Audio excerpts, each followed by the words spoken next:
مرحبا. في سلسلة شرح كتاب Good to Great من جيد إلى عظيم، كنت حكيت في الحلقة الأولى والحلقة الماضية عن مستوى القيادة الخامس. إن شاء الله في هذه الحلقة والحلقات القادمة سأشرح بعض خصائص القادة الذين يتصفون بالمستوى الخامس. خلينا نشوف.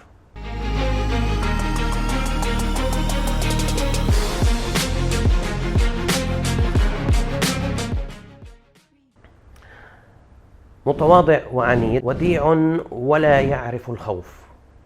هاي بعض الصفات التي يتصف بها القادة الذين يتميزون بأنهم يكونوا في المستوى الخامس على حسب تعريف جيم كولينز والفريق تاعه في كتاب Good to Great.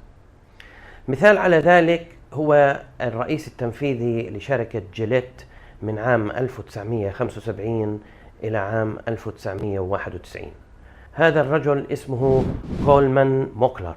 كولمان موكلر هذا يتصف بأنه متواضع، يعني لين، وديع، يعني كتير سهل التعامل معه ومع الناس، وبنفس الوقت ما بيحب الظهور وما بيحب انه يكون يعني سيلبرتي او مشهور.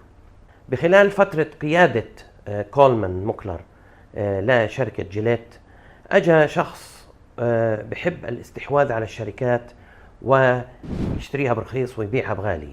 هذا الشخص اسمه رولاند بيرلمان.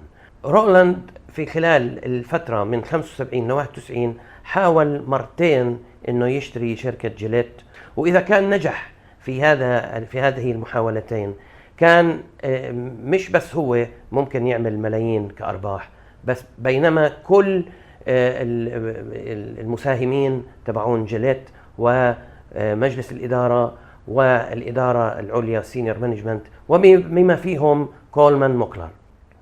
ولكن كولمان موكلر حارب المحاولتين هدول وأفشلهم فشل ذريع، وكان خلال هذه الحرب عنيد وشرس وما يعني عنيف جدا.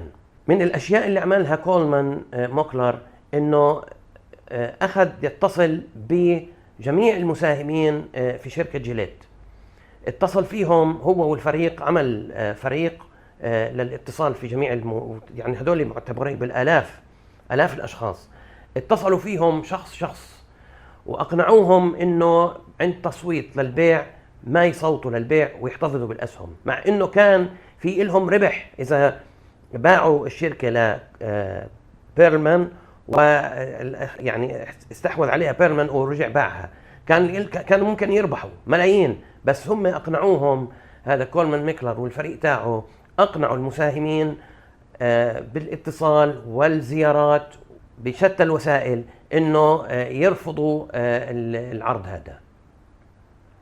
طبعا ليش عمل هيك كولمان موكلر؟ كولمان موكلر كان عارف إنه في دهاليز وغرف جيليت في عندهم إشي اسمه البحث والتطوير. كان عارف إنه في مشروعين كانوا حيكونوا يغيروا مستوى الشركة ويخلوها من الشركات الرائدة في صناعة حلاقة الرجال. المشروعين هدول هم ماك 3 وسنسور، هدول شفرات اسمهم ماك 3 وسنسور، آلة وشفرة، اللي بيحلق يعني بيعرف عن ايش بحكي. بالفعل يعني أفشل المحاولات هذه كولمان موكلر أفشلهم، واستمرت الشركة في الازدهار والنمو.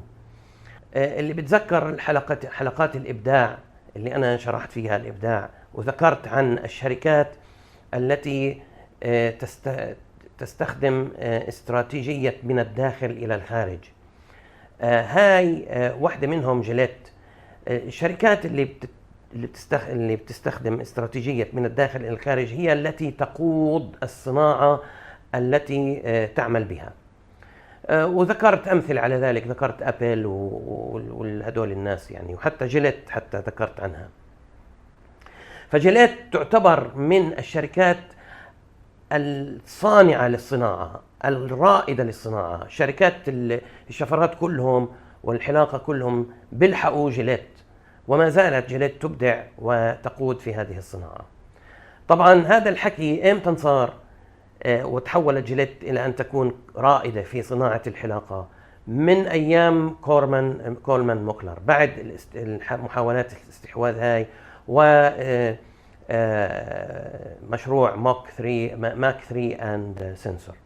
بعد النجاح اللي حققته جيليت في خلال الفترة بين 75 و 91 وازدياد سعر أسهمها بشكل فارق جدا، مجلة فوربس طبعا اجوا يعملوا تحقيق صحفي عن هذا الشخص اللي هو كولمان موكلر، و يعني يعملوا تحقيق. ما رفض الشخص، هو نفسه رفض لانه بحبش الظهور زي ما حكيت لكم ومتواضع جدا. فايش عملوا هم فوربس؟ عملوا صورة، رسموها رسم بانه هو فوق جبل ايفرست اعتقد، ومعاه شفرة حلاقة من اللي هم واحدة منهم ماك 3 وسنسور هدول، وانه هو المنتصر، الشخص المنتصر. طبعا عملوا نسخة مسودة لهاي المجلة وبعتوا له اياها على مكتبه في يوم من الايام، كان 25 يناير 91. الرجل دخل على مكتبه لما شاف المجلة، صعق من الصورة وما عجبه الموضوع، وللأسف أصابه سكتة قلبية ومات. لهي الدرجة كان هذا الرجل متواضع وبحبش الظهور.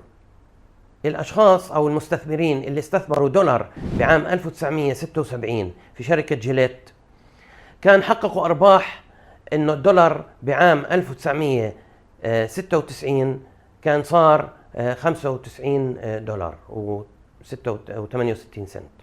يعني الدولار الواحد كان صار يعني تقريبا 100 دولار بهذه الفترة.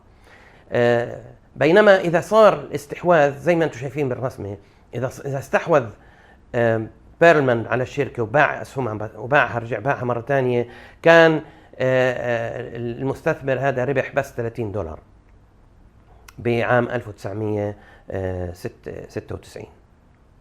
فهذا يتضح إنه عناد كولمان موكلر وقوته، مع إنه هو متواضع ولين، بس عناده وشراسته في البزنس وفي إدارة الأعمال وفي حفظ حقوق المستثمرين وفي إيمانه في هدف الشركة وإيمانه في المشاريع اللي هو بيعملها، خلى العائد على المستثمرين يكون حوالي 100 دولار بخلال هاي السنين اللي مضت من ال 76 ل 96. إن شاء الله في الحلقات القادمة رح أشرح خصائص ثانية للقادة اللي في المستوى الخامس. إلى أن ألقاكم في الحلقات القادمة إن شاء الله. استودعكم الله، السلام عليكم ورحمة الله وبركاته.